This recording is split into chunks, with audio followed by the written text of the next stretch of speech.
Mana 2-yanvar 2026-yilda Andijon viloyati Sharxon tumanida Naynavoda obyektimizda tunikafon boshlagandik. Yangi yildan oldin. Xudo xolasa mana ish jarayonlari ketyapti.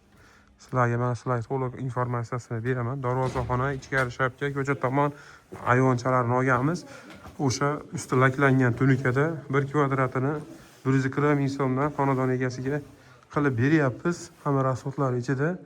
Darvozaxonasi o'sha Qo'sqonli fasonda bo'lyapti.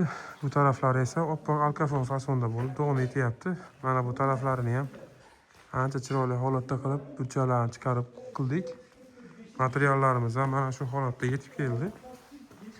Mana upakovkada strichlangan. Mana bu esa reykalarimiz mana bu yerda turibdi. Yana qo'shimcha yana materiallarimiz keladi. Xudo xolasa chiroyli holatda ishlarimizni davom ettiryapmiz. Kimda kim shunaqa tunikafon xizmatlari bo'lsa aloqaga chiqinglar. Xizmatimiz O'zbekiston bo'ylab, bu ishimiz Andijonda. Samarqand, Buxoro farqi yo'q, borib qilib beramiz.